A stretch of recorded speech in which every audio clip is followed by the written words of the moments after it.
Welcome to Hidden Hilltop Farm. My name is Amanda and let's make some bread.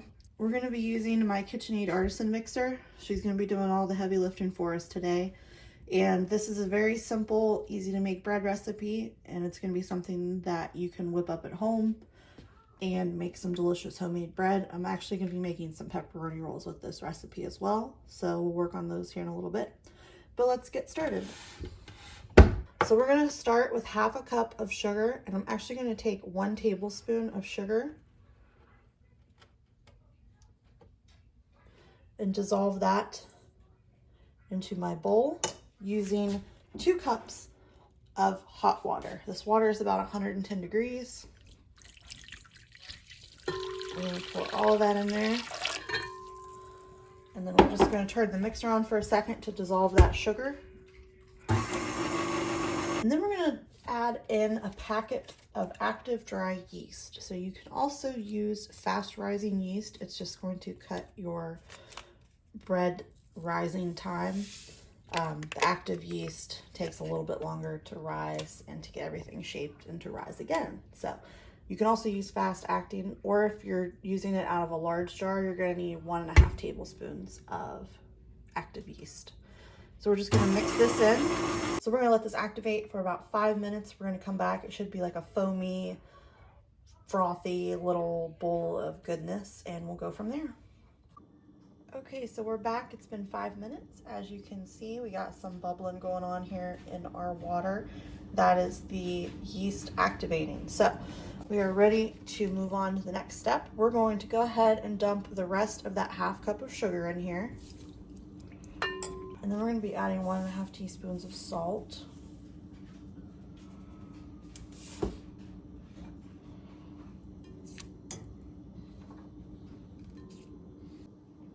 And then we're going to be adding 1/4 cup of butter. You can also use vegetable oil if you prefer that. I just like butter in mine. And we're going to mix this all together for a minute. All right, now we're going to start adding our flour. So we're going to be adding about 4.5 cups of flour, and I say about because it does vary. It kind of just depends on what your bread's doing. So we're going to start 1 cup at a time, mixing this in. Probably going to get 2 cups in, and then I'm going to change the mixing head on my mixer. But basically we're looking for a consistency that is tacky, like it's not sticking to the sides of the bowls, but we don't want it overly floured or else we're going to have like really dry, hard bread. So we're going to start with our first cup. Make sure you keep track though. It is kind of hard to forget what cup you're on, and then you don't know what's going on with your bread. So if you have to, write it down.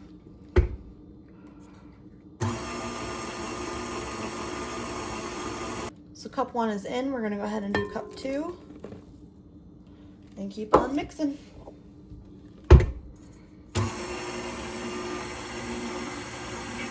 Your dough is starting to form. It's actually getting kind of chunky, almost like muffin batter consistency. I'm just going to take a second and scrape down the sides to make sure that all the flour is getting mixed in.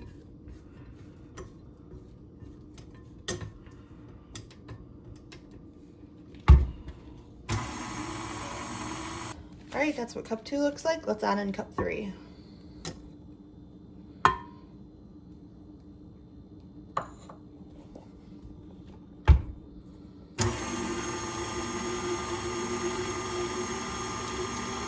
Now we are finally getting a chunkier consistency. That's what we're looking for. So I'm going to go ahead and switch my mixing head on here.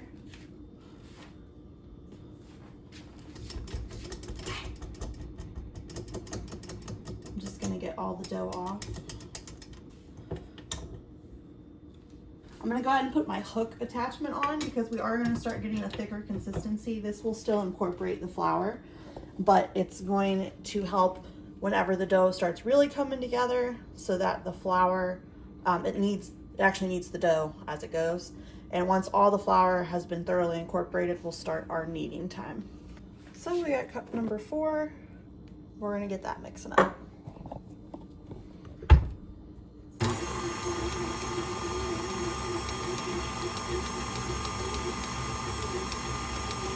Now we're starting to get a dough consistency. Everything is incorporating. It's wanting to become like one big clump. That's what we're looking for. So we're gonna let this go for just a minute. What's nice about the hook is it's so much easier to get the dough off.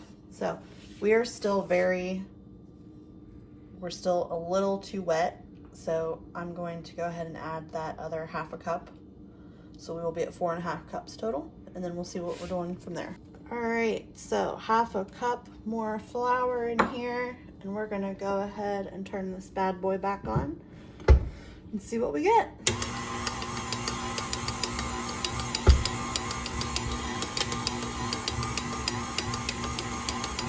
I'm also just been using the stir setting this whole time, for anyone that's curious. So now we're really getting some dough forming here. All right, so we're gonna do a consistency check here so I can show you what we're looking for. Let me get the camera in here really good. Sorry about the lighting, it's just what I got to work with. So we're looking for a dough that's sticky. See how it's sticking to my fingers, but it's not sticking to the side of the bowl. It pulls away from the bowl. It will, however, stick to the bottom just because that's where it's sitting. But we're wanting this tacky, stretchy look. We don't want too much flour to where like the whole dough is completely covered in flour, because that's gonna give us really hard bread. So this is exactly what we're looking for. And what we're gonna go ahead and do is knead this, and we're going to do that really just by continuing to mix it. This hook actually does all the work for me. So I'm gonna get my hands washed up, but then we're going to knead this for 6 to 7 minutes. And I'm probably only gonna do 5 because I'm doing it with a mixer. If you're not gonna be doing this with a mixer, you are gonna wanna do it by hand for 6 to 7 minutes. And what you're gonna do, make sure when you are doing this type of work with your mixer that your head is locked in and you're only set on the first setting. So you're just basically gonna let her go. It's gonna fold the dough for you, incorporate all of the air bubbles that you want inside of your bread that makes it that nice, delicious, fluffy consistency. And we're gonna let this go for a few minutes. We'll check back here in about 4 minutes. All right, we are about 4 minutes in. I'm just gonna check on my dough here. So as you can see, it's really got a lot more elasticy. It's still got a few little lumps of flour here and there. It's way less sticky though. It's just kind of fallen off the hook at this point, but this is basically just what you're wanting. You're wanting to stretch the dough, fold the dough under, you're wanting to incorporate air and make your dough really elastic. It's just kind of like falling down into a blob here in the bottom. So we're going to turn this back on for probably another minute. Let this knead for just a little bit longer. All right, so we've been mixing for probably a total of a little over 5 minutes. Kneading, I should say. We're at a really good consistency. I'm very happy with how that looks. So what I'm basically gonna do is pull all of that out and put it in another bowl, which is sitting right over here. So this is just a bowl that has been completely oiled up with a little bit of vegetable oil. I'm talking like maybe a tablespoon, just rubbed it all over. So we're gonna get my dough out of the mixer and put it in here. So basically plop this in my bowl, and then I just rolled the dough around to make sure that it's all coated with that oil. I'm just gonna cover it with a damp kitchen towel and let it rise for 1 hour. All right, she's tucked in. We'll see her in 1 hour. Okay, so it's been 1 hour, and here's what our bread looks like. It has definitely doubled in size.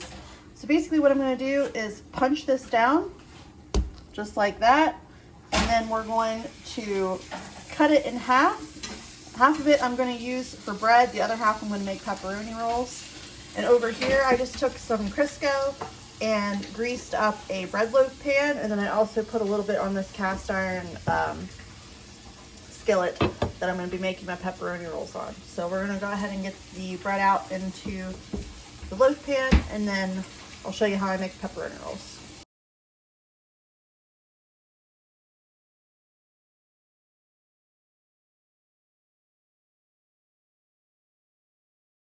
All right, bread dough is in, and this is gonna rise for 30 minutes, and then we'll bake it.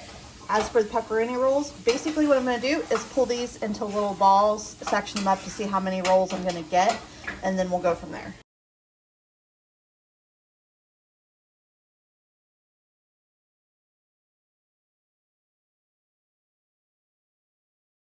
So we're gonna make 4 pretty big pepperoni rolls, and what I'm gonna do is smush this out as flat as I can get it. And then I'm gonna take some of my shredded cheese here. This is just mozzarella cheese. And I'm going to put a good pinch in there, and then I'm also gonna be putting in some slices of pepperoni. You can go further with this and put a little bit of sauce in it. You could do different kinds of meats if you wanted to do sausage or like shaved beef. You could do turkey, roast beef, anything you want, any type of cheese you want. And you're basically just flattening this out, putting your meat and cheese, and then you're gonna cover it and make it into basically a stuffed roll.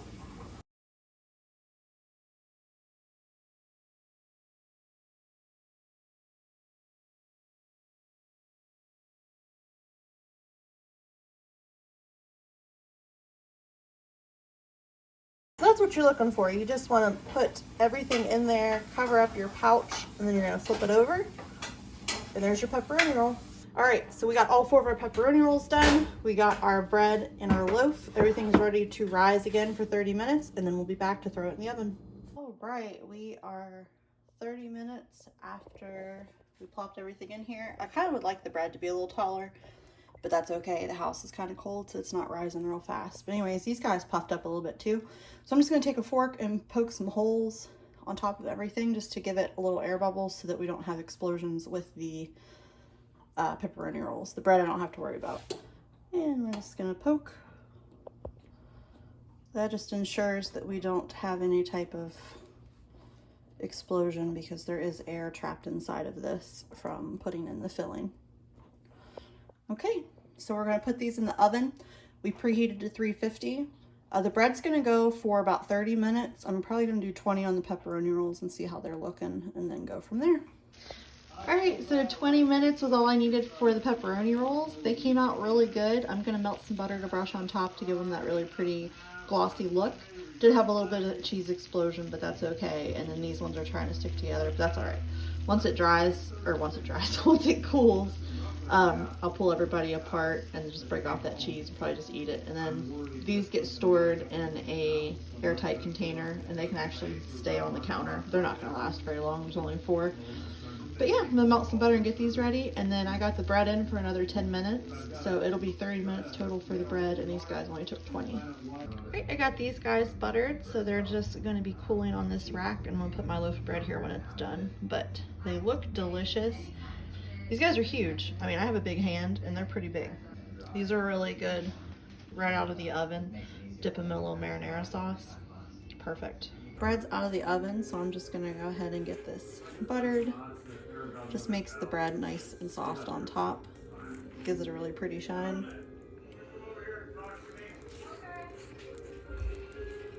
Let it cool for a few minutes in the pan, then I'm gonna transfer it over to the cooling rack. All right, so I got the bread out. The awesome thing about greasing up your pan really good is that your bread comes right out. Look at that delicious crust. I'm gonna let it cool before I cut into it, just so I don't smush the bread when I cut it.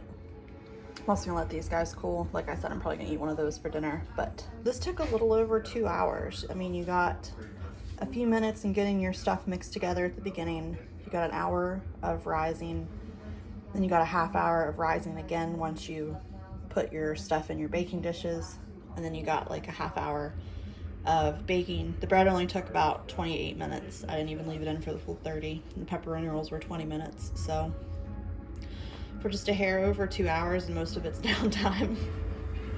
Like, it's like 10 minutes of work and 2 hours of waiting, and then you have delicious, amazing homemade bread. I also just wanted to throw this little tidbit in. This is what the bread looks like. I buttered it. It looks absolutely amazing because it's not so super floury. It's it's kind of dense, but it's not. Like, it's got weight to it, but still very fluffy, airy, soft, sweet, a little bit of melted butter. Absolute perfection. I really hope you guys try this recipe.